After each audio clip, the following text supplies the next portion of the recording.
Welcome. In this session, we'll learn what is the equivalent circuit of an inductor. Let's start. Let's suppose we have an inductor.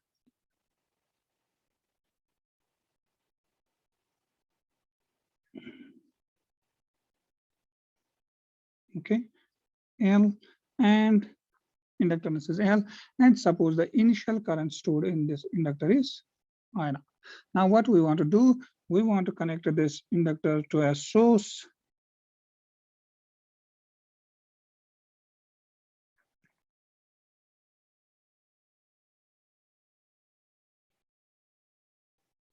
Okay, this is V of L T. Okay, this is the voltage source that's connected to this inductor. And suppose we are closing this switch at t equal to 0. All right. And our goal is to determine what will be the current flowing through this inductor for t greater or equal to 0. So what will be the behavior of the current I of L of t? What will be the behavior of I of t for t greater or equal to 0? Okay. Now we are connecting the source at V equal to this. So what we can say, we can redraw this circuit. We can draw it like this. We say there is inductor. And there is one source. The voltage value is VL of t. This may be a DC source.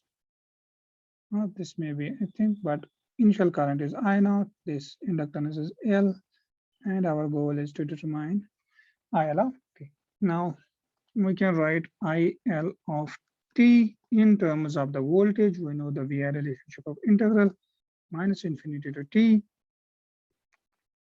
VL of t dt. All right. So this is the VI relationship of integral. So we can break this integral into 2 minus infinity to 0 VL of t dt plus 1 by L 0 to t VL of dt. All right. Now, what is this first term? Now, first term says this is the value of the current from minus infinity to 0, means this is the value of the current stored in the integral at time t equal to 0. So this is simply equal to I naught, because we know the initial value of the current stored in this inductor is I naught. All right. So this is given to us. Plus we can write it 1 by L 0 to t1, 0 to t. Sorry, this is not t1, this is t. VL of t dt. All right. So IL of t is equal to this. So this is the current flowing in this integral. Now, if this is current, this must be also current. So this will be some current. Let me call it equal to I naught. For simplicity, let's call it I naught. So what we are having uh, uh, uh, one current that's equal to sum of the two currents. So if we draw a circuit for this, if we draw it in terms of a circuit, how does the circuit look like?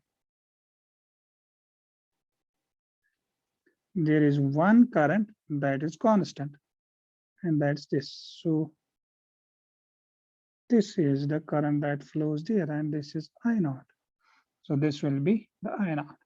Plus there is one more current, that's I1. I1 is given by this expression, this integral expression. So we know the relationship between this. So if we say this is VL of t, and the current flows, that is I1, and I1 is given by this integral expression. And we know I1 can be written from this 1 by L 0 to t VL of t dt. So this is this part that's given by this branch.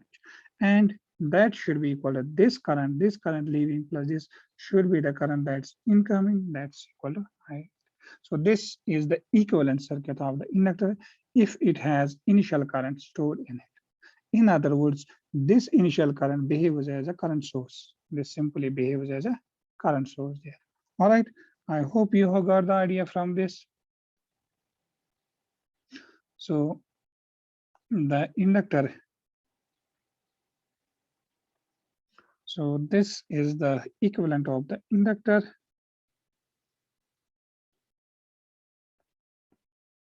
which has some initial current stored in it. And if you connect a voltage source to this integral, that's like this, then the IL T will be simply sum of this current plus the current that will flow through because of this source.